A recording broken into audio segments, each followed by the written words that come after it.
seperti lagu yang tadi kami nyanyikan Tuhan. Engkau sungguh baik kepada setiap kami Tuhan. Kebaikan-Mu, kesetiaan-Mu, pemeliharaanmu Tuhan selalu baru bagi kami setiap pagi Tuhan. Tak henti-hentinya bagi kami Tuhan. Bahkan ketika kami di dalam pergumulan, di saat kami ada di titik terendah hidup kami, di sana Engkau ada. Engkau tidak pernah meninggalkan kami sendiri, tetapi Engkau menopang kami, Engkau memberikan kami kekuatan ya Tuhan. Terima kasih Tuhan atas kebaikan-Mu, kesetiaan-Mu, atas kemurahan-Mu di dalam hidup kami Tuhan. Dan saat ini Tuhan, kami hendak membaca dan merenungkan sebagian firman-Mu Tuhan. Kami hendak mendengar Engkau berbicara kepada setiap kami di tempat ini Tuhan. Karena itu Tuhan, Engkau berbicaralah kepada setiap kami Tuhan. Tolong setiap kami Tuhan, agar kami tidak hanya sekedar mendengar, tetapi Engkau bukakan hati kami Tuhan, agar kami boleh mengerti Tuhan apa yang hendak Engkau katakan kepada setiap kami. Dan bukan hanya mengerti Tuhan, kiranya Allah Roh Kudus menolong kami agar kami juga bisa melakukan firman-Mu itu dalam hidup kami Tuhan. Pakai hamba-Mu dengan segala keterbatasannya untuk menjadi saluran Tuhan, alat Tuhan untuk menyampaikan kebenaran Tuhan pada jemaat-Mu di tempat ini Tuhan. Terima kasih Bapa, kami mau sambut firman-Mu di dalam nama Tuhan Yesus. Amin. Silakan duduk Bapak Ibu Saudara sekalian.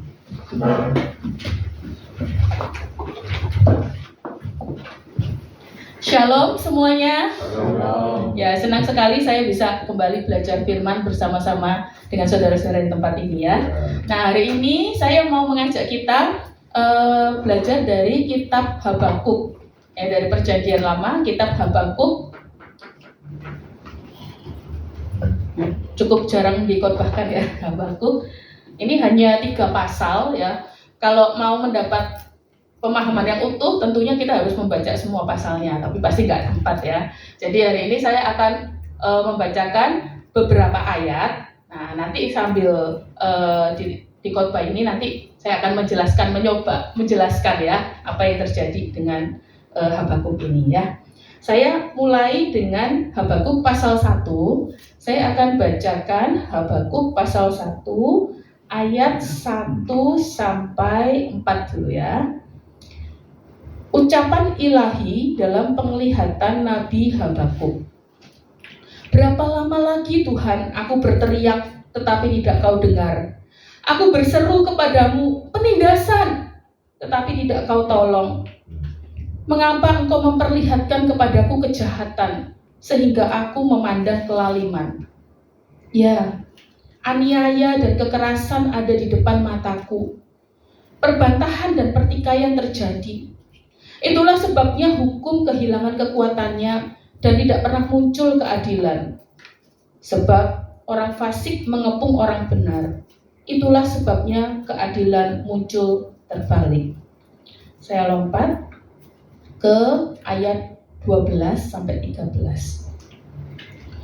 Bukankah engkau ya Tuhan dari dahulu Allahku yang maha kudus, tidak akan mati kami.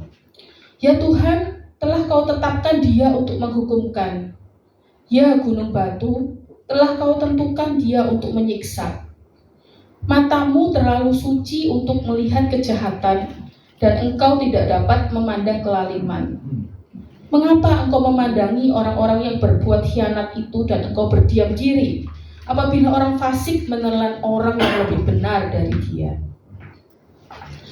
Saya langsung lompat ke pasal 3. Pasal 3 mulai ayat yang ke-16. Ketika aku mendengarnya, gemetarlah hatiku. Mendengar bunyinya, menggigillah bibirku. Tulang-tulangku seakan-akan kemasukan sengal, dan aku gemetar di tempat aku berdiri.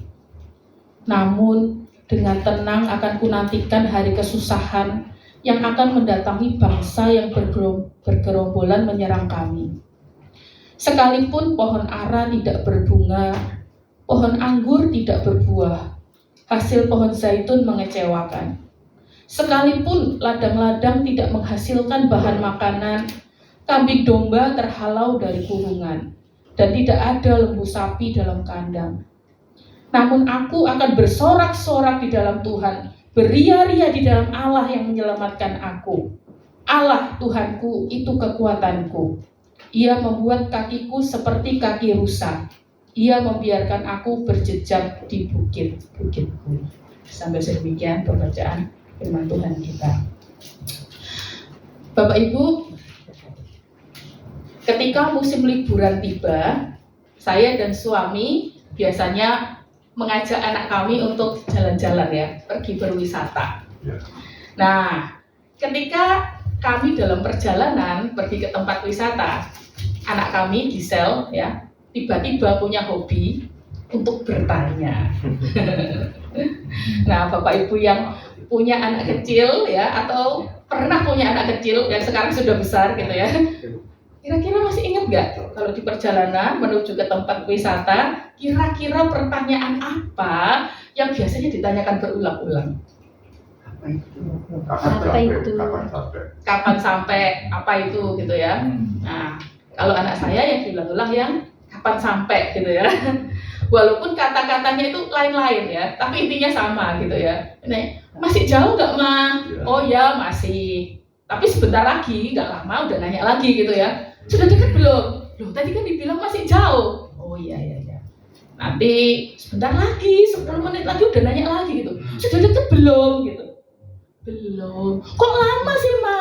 Kapan sampainya gitu ya? Sampai diulang-ulang. Sampai akhirnya saya bilang, ya udah daripada kamu nunggu lama, kamu tidur aja. Nanti tiba-tiba cepet kok nyampe gitu ya. Nah, kalau anak kecil diajak pergi ke tempat yang membuat dia excited ya, tempat yang misalnya theme park misalnya ya, yang ada tempat mainnya, atau anak saya suka melihat binatang gitu ya. Nah, dia itu ya kepingin cepet-cepet sampai. Tapi kebalikannya ya Bapak Ibu, kalau misalnya saya ajak perkunjungan gitu ya misalnya, terus misalnya saya reuni dengan teman-teman yang isinya hanya orang bercakap-cakap, nggak ada anak kecil yang main sama dia. Nah, pertanyaannya bisa berubah. Pertanyaannya berubahnya gini, kapan pulangnya gitu ya? Kok lama? Berapa lama lagi gitu ya? Cepetan pulang gitu. Kira-kira seperti itu ya. Nah, Bapak Ibu sebetulnya bukan cuma anak kecil ya. Kita aja kalau kita melakukan suatu kegiatan yang kita suka, kan waktu itu nggak terasa ya. Kita jalan-jalan ke mall gitu ya. Tahu-tahu mallnya udah mau tutup gitu ya. Kayaknya masih belum puas gitu jalan-jalan ya. Tapi kalau kita harus misalnya melakukan kegiatan yang kita nggak suka tapi terpaksa ya. Misalnya kita dikirim oleh kantor ikut seminar yang sebenarnya kita nggak suka ya, bolak-balik lihat jam, nggak selesai-selesai gitu ya. Kapan ini pembicaranya itu menutup gitu ya. Kok masih jam 2 sih, perasaan udah lama banget gitu ya. Kapan jam 4 gitu ya. Lama sekali. Nah, termasuk kalau kita menghadapi pergumulan. Nah, itu yang berat ya. Misalnya kita sakit, kita pasti merasa kapan ini cepat sembuh gitu ya. Apalagi kalau sakitnya itu nggak sembuh-sembuh. Kayak saya ini sakit batuk kayak udah sebulan gitu ya. Gak sembuh-sembuh rasanya, aduh gak sembuh-sembuh sih gitu ya. Atau misalnya kita menghadapi masalah apapun ya, entah itu masalah di tempat pekerjaan gitu ya. Misalnya kita terpaksa harus bekerja dengan rekan-rekan kerja yang tidak menyenangkan. Misalnya atasan kita itu nggak mau ngerti kita, misalnya menekan gitu ya. Kita kepengen keluar nih, tapi kalau kita keluar, waduh gimana, nggak ada tempat kerja baru, masih belum nemu ya kan. Tapi dapur kita nih harus ngebul ya. Ya sudah terpaksa bertahan di situ sambil kita berdoa, Tuhan berapa lama lagi aku harus bertahan gitu ya. Juga misalnya kita di tengah pergumulan keluarga gitu ya. Nah, yang susah kalau sudah terikat dalam pernikahan. Nah, nggak bisa kita ngomong berapa lama lagi gitu ya. Berapa lama lagi ya, gitu ya. Dan sampai mau memisahkan gitu ya. Nah, tapi kalau kita menghadapi sesuatu yang nggak menyenangkan, pergumulan masalah, kita pengennya cepet-cepet selesai ya. Nah, itu manusiawi ya. Dan bahkan tadi kita baca Nabi Habakuk pun itu juga mengatakan kata-kata itu ya. Berapa lama lagi Tuhan? Tadi waktu di pasal 1 yang ayat kedua, dia juga bertanya seperti itu. Nah, tapi yang istimewa ya dengan Nabi Habakuk ini, meskipun dia itu menghadapi kesusahan, terus nanya sama Tuhan, Tuhan berapa lama lagi? Terus Tuhan jawab. Jawaban Tuhan itu gak sesuai sama yang dia harapkan. Dia protes. Tuhan kenapa kok gini gitu ya. Tapi Nabi Habakuk itu istimewanya. Dia gak pernah meninggalkan Tuhan loh. Di tengah ketidakmengertiannya, di tengah penantiannya yang entah kapan berakhir, dia gak meninggalkan Tuhan. Dia tetap setia sama Tuhan. Sampai pada akhirnya, ya mungkin bahkan dia nggak mengalami apa yang dia kehendaki gitu ya. Yang terjadi mungkin kebalikan dari keinginannya, tapi dia tetap setia. Nah, hari ini kita mau belajar seperti Nabi Habakuk ya, sesuai dengan iman kita, tema kita ya, commitment and consistency in faith, hope and love gitu ya. Di keadaan apapun harapannya kita sampai akhir nanti tetap setia gitu ya. Nah, coba kita lihat lagi teks kita ya. Kalau kita mencermati teks yang sempat saya bacakan tadi, kita akan menemukan ada 2 pertanyaan besar Nabi Habakuk ya. Yang pertama yang tadi ya, berapa lama lagi Tuhan aku berteriak gitu ya, sampai berteriak gitu ya, tetapi tidak kau dengar. Aku berseru kepadamu penindasan, tetapi tidak kau tolong. Bapak Ibu, kalau bisa dibilang ya, salah satu hal yang gak menyenangkan di dunia ini adalah menunggu. Menunggu ya, tapi seringkali kita harus menunggu, antri juga menunggu gitu ya. Kalau ibu-ibu hamil harus menunggu sampai anaknya lahir, walaupun itu dengan penuh perjuangan ya. Nah, tapi masih untung kalau ibu hamil ada endingnya ya, karena 9 bulan ya kurang lebih lah gitu ya, anaknya pasti lahir ya kan. Nggak bisa anaknya nggak mau 9 bulan aku masih kerasan, 9 tahun aja aku di perut mama, nggak bisa ya. Kalau 9 tahun masih gendut terus tuh bukan hamil ya, tapi gendut kayak saya gitu. Ada masanya dia akan lahir. Nah, tapi bagaimana kalau penantian itu adalah penantian yang kita nggak tahu ujungnya, sampai kapan ini kita harus menunggu gitu ya. Nah, itu yang susah. Saya pernah cerita sedikit pengalaman ya. Saya pernah pelayanan di gereja di Jakarta, sekitar 3 tahun saya di sana ya. Nah, seperti kita tahu kalau orang Jakarta, kalau weekend atau liburan, biasanya kalau nggak ke puncak, ke Bandung, ya kan. Jadi kalau sudah namanya liburan, waduh jalan tuh macet kalau mau ke puncak. Nah, suatu kali gereja kami mengadakan acara kebersamaan di puncak pas liburan. Ya kan? Haleluya. Betul. Pas berangkatnya masih kosong lah, masih bisa sampai. Pas pulangnya, waduh, turun padahal ya. Aduh, saya itu sampai udah tidur, bangun lagi, tidur lagi sampai ngimpinya itu udah bersambung-sambung gitu ya. Kayaknya kok nggak turun-turun ini ya. Mungkin kalau saya beneran turun dari bis jalan kaki lebih cepat gitu ya. Aduh, berjam-jam ya waktu itu ya. Nah, akhirnya di sana itu melewati Cimory ya. Melewati Cimory, akhirnya kami memutuskan, sudahlah daripada kita nunggu di bis, kita nunggu turun dulu ya. Ke Cimory jalan-jalan. Udah, akhirnya kami jalan-jalan di sana. Terus udah kami bosen di sana, mencoba ya, lihat lagi. Ini lalu lintas sudah lancar atau belum? Ternyata yang tadinya itu masih jalan merambat pelan-pelan, ini mandek gerak gitu ya. Waduh. Terus saya tanya ya sama sopir bis, mereka udah di depan itu sopir-sopir itu saling ngobrol. Pak, ini kira-kira berapa lama ya? Macet kayak gini kok nggak jalan sama sekali ya? Terus mereka bilang gini, oh iya ini lagi ditutup, one way ya kalau nggak salah ya. Jadi benar-benar ditutup gitu ya.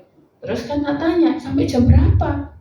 Nggak tahu, suka-suka polisinya gitu coba ya. Waduh gawat ya, suka-suka polisinya ini juga tahu ya jam berapa.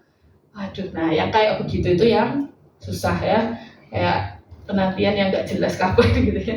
Kayak misalnya kalau ada orang pacaran udah lama, tapi dinikahin enggak, diputus juga enggak gitu ya, digantung. Itu sangat tidak menyenangkan ya. Nah, tapi kalau mau jujur ya, seringkali mungkin kita Tuhan itu kayak seakan-akan itu menggantung kita ya. Kita itu udah berdoa kayak Habakuk ini loh. Udah berdoa, kok ya kayak Tuhan tuh diem gitu ya. Nggak jawab iya, nggak jawab enggak. Diem gitu. Waduh, bagaimana ya kalau begitu ya? Mungkin kita sudah menunggu banyak hal ya. Kita sudah bertanya ya. Dan sangat mungkin membuat kondisi ini ya, membuat kita kecewa.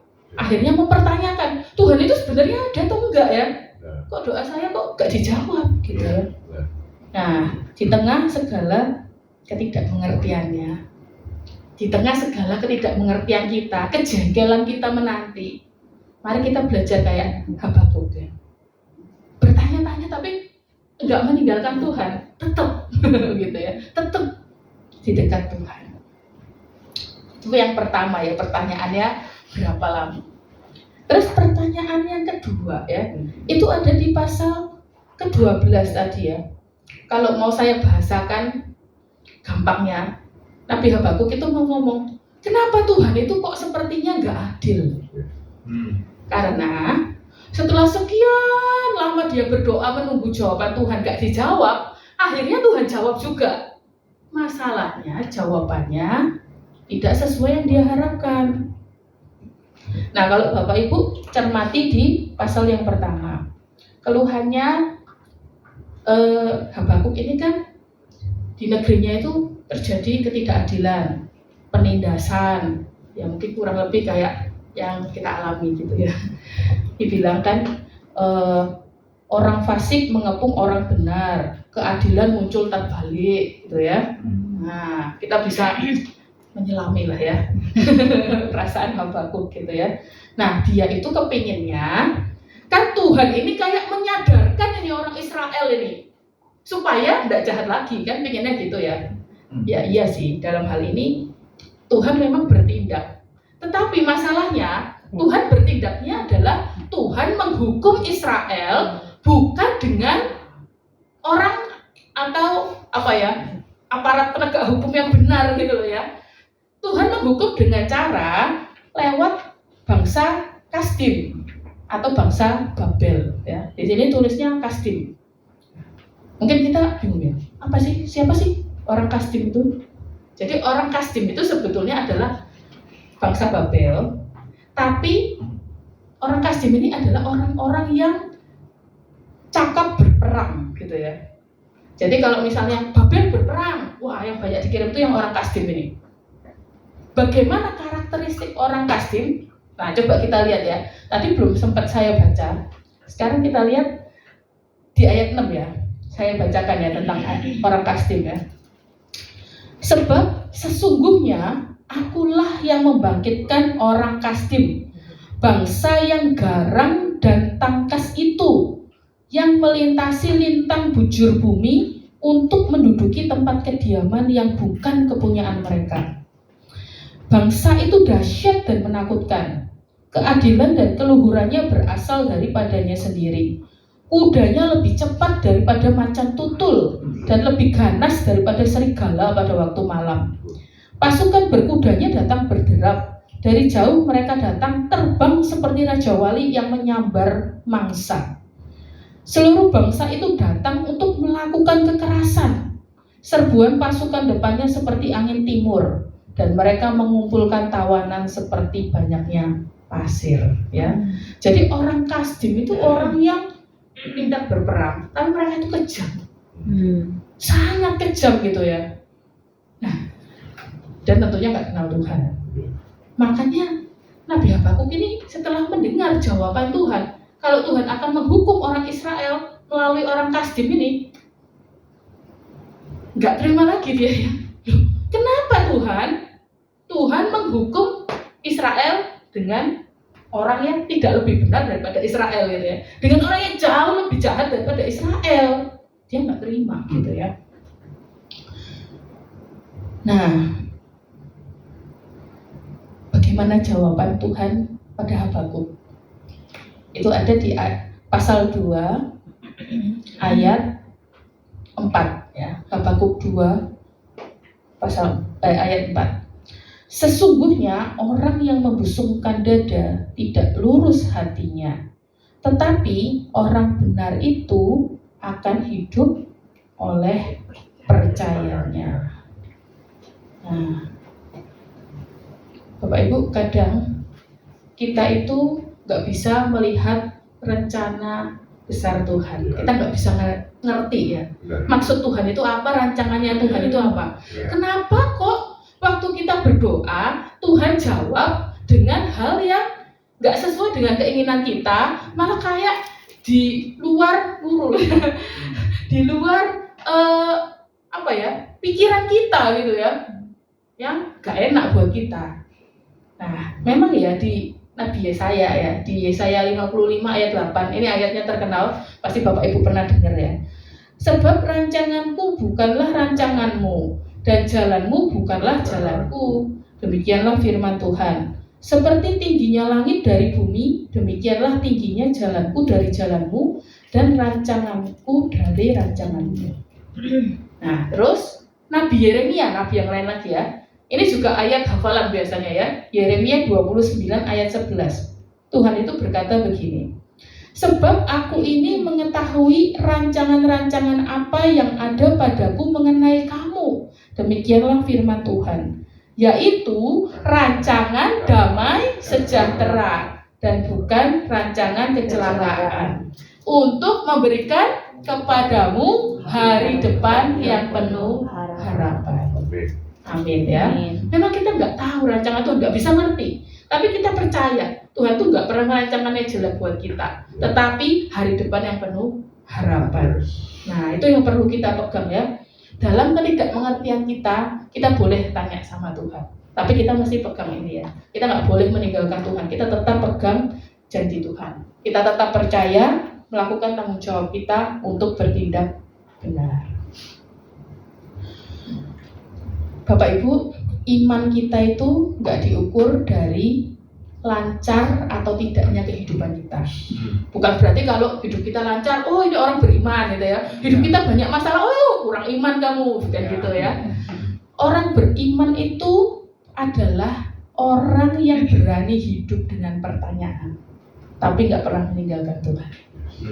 Kayak Habakuk ini, nggak ngerti berapa lama lagi, kenapa? Tapi dia tetap di situ. Nggak meninggalkan Tuhan, nggak menjauh dari Tuhan. Dia tetap percaya ya. Yang luar biasa di akhir pasalnya ya, yang tadi saya baca, ini juga sering dikutip menjadi lagu ya. Nabi Habakuk itu bisa bilang, sekalipun pohon ara tidak berbunga, pohon anggur tidak berbuah, hasil pohon zaitun mengecewakan, sekalipun ladang-ladang tidak menghasilkan bahan makanan, kambing domba terhalau dari kurungan, tidak ada lembu sapi dalam kandang, namun aku akan bersorak-sorak di dalam Tuhan, beria-ria di dalam Allah yang menyelamatkan aku. Wow, luar biasa ya. Zaman dulu yang disebutkan tadi pohon ara, pohon zaitun ya, itu mewakili bahan-bahan makanan gitu ya. Terus kalau yang hewan-hewan itu mewakili kekayaan. Zaman dulu orang kan hartanya itu ternak itu gitu ya. Investasinya mereka itu nggak ada deposito, emas dan lain-lain gitu ya. Tabungan gitu nggak ada. Ya itulah harta mereka gitu ya. Kalau mau dikontekstualisasikan ya dengan masa sekarang, kira-kira mungkin kayak gini ya.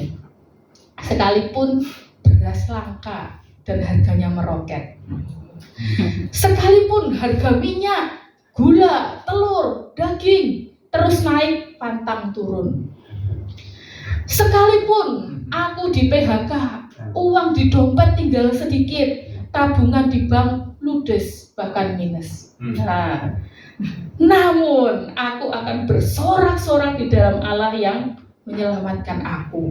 Wow, berani nggak kita ngomong gitu? Berani nggak? Kita mungkin mikir gini, waduh, betul ya. Ini perkataan iman atau perkataan orang yang hilang kewarasannya gitu ya? Atau jangan-jangan Nabi Habakuk ini saking stresnya dia jadi halu. Bukan saudara ya, ini perkataan iman ya, perkataan iman. Iman yang bukan didasarkan pada kondisi atau kekuatannya sendiri, tetapi pada kekuatan Allah. Ya. Kalau sebenarnya kita teliti, kok bisa sih Habakuk ini punya iman yang seperti itu? Wow, itu karena dia itu sungguh-sungguh kenal siapa Allah yang dia percayai. Dia itu tahu Tuhan itu adalah Allah yang berdaulat atas segala sesuatu. Gak ada satu hal pun di muka bumi ini bisa terjadi lepas dari kehendak Allah gitu ya, atau lepas dari kontrolnya Allah. Gak pernah Allah itu kaget-kaget gitu ya, duh kok bisa kayak gini, duh si itu kok bisa gini. Enggak ya, segala sesuatu ini gak lepas dari kontrolnya Tuhan. Jadi Habakuk itu kemudian berpikir gini, kalau begitu aku ini bisa percaya sama Tuhan, aku bisa berpegang sama Tuhan. Karena Tuhan yang pegang kontrol, gitu ya. Dan bukan cuma sekedar itu, Tuhan itu adalah Tuhan yang maha kuasa. Dia bisa melakukan segala sesuatu, gitu ya. Dan bukan cuma mampu melakukan segala sesuatu, tapi dia adalah juga Allah yang mengasihi umatnya ya. Kalau cuma gini ya, oh Allah itu hebat, maha kuasa, bisa ini, bisa itu. Tapi dia Allah yang gak peduli. Ya percuma ya. Tapi ini Allah yang maha kuasa, itu adalah Allah yang maha kasih, yang peduli sama kita. Siapa sih kita ini? Kalau di dunia ini kita mungkin kayak sebutin debu aja gitu ya. Tapi Tuhan itu peduli sama kita satu persatu. Tahu masalah kita satu demi satu, pergumulan kita satu demi satu, dan Tuhan itu sayang.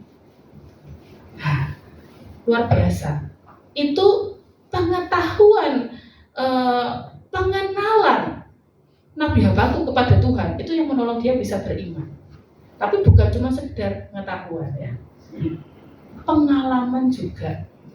Ketika dia mengingat-ingat, kalau Bapak Ibu nanti baca keseluruhan pasal yang kedua, tadi kita lewati ya keseluruhan pasal kedua, itu adalah bagaimana Nabi Habakuk mengingat-ingat karya Tuhan bagi kehidupan bangsa Israel. Waktu Israel dulu di tanah Mesir ya, Tuhan yang melepaskan, memberikan tulah, kemudian bagaimana Tuhan di Sinai itu ya, begitu menggetarkan, kemudian bagaimana Tuhan menolong bangsa Israel menyeberang laut, membelah lautan dan lain-lain. Dia mengingat kembali pengalaman bersama Tuhan gitu ya.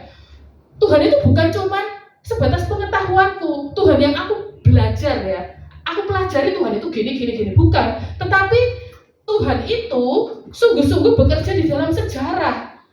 Bangsa Israel mengalaminya, aku mengalaminya. Nah sekarang aku sedang menghadapi kesulitan. Tapi bukan berarti Tuhanku itu beda. Tuhanku itu adalah Tuhan yang sama yang dulu bekerja gitu ya. Dan aku percaya Tuhan juga sekarang ada dan bekerja.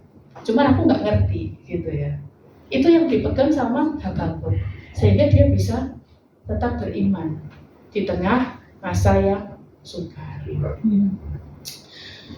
Jadi teman-teman, Bapak Ibu Saudara sekalian, hari ini kita mau belajar ya. Mungkin kita itu masih belum tahu endingnya ya. Saya kadang baca kitab Habakuk ini agak gak sukanya gini loh. Kitab-kitab yang lain tuh mungkin diketahui endingnya ya. Tapi Habakuk ini kayak gantung juga gitu ya. Dia gak suka digantung tapi dia gantung juga ya. Karena gak tahu endingnya gitu ya. Dia cuma bilang sekalipun begini, sekalipun begitu. Dan dia memang gak lihat ya sampai keseluruhannya. Tapi dia tetap percaya gitu. Jadi kayak berada di tengah-tengah.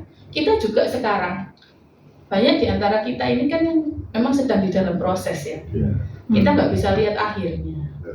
Nah, mari kita belajar seperti Habakuk. Di tengah ketidakmengertian kita tetap mau percaya sama Tuhan. Kita nggak fokus pada masalah kita, tapi kita fokus sama Tuhan.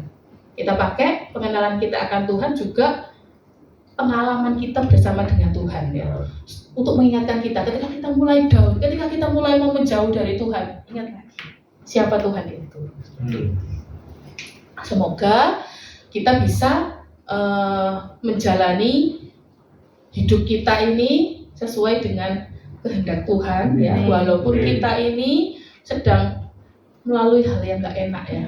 Nah, di ayat 19, Allah itu kekuatanku, Ia membuat kakiku seperti kaki rusa. Kaki rusa itu maksudnya apa sih? Dulu saya pikir itu, oh kaki rusa itu langsing gitu ya, bukan gitu ya. Kaki rusa itu walaupun kecil tuh dia kuat gitu ya. Dia bisa lincah berjejak-jejak di atas bukit batu gitu ya. Nah mungkin Tuhan nggak memberikan kita jawaban seperti yang kita mau ya, tetapi Tuhan itu memberikan kita kekuatan. Jadi Tuhan itu mungkin nggak langsung memberikan solusi atas masalah kita seperti yang kita kehendaki, tapi Tuhan memberikan kita kekuatan untuk kita sanggup melaluinya. Amin. Nah, semoga kita bisa ditemukan setia sampai akhirnya. Nah, saya ingin menutup kita dengan sebuah lagu ya. Lagu ini awalnya saya nggak tahu lagu ini. Terus di sekolah saya ngajar, terus ada murid yang mengusulkan waktu itu sebelum memulai pelajaran agama, Miss boleh nggak nyanyi lagu ini gitu. Oh ya, Miss boleh gitu. Lagu ini ternyata sangat memberkati saya gitu ya, karena apa ya, saya pikir-pikir kok sesuai banget dengan pergumulan saya gitu, dan sesuai dengan apa yang dinyatakan Alkitab ya. Nanti Bapak Ibu kalau nggak tahu lagunya nggak apa-apa, kalau belum bisa ikut nyanyi, tapi kalau tahu lagunya mau ikut nyanyi juga boleh. Nah kita perhatikan liriknya ya, silakan.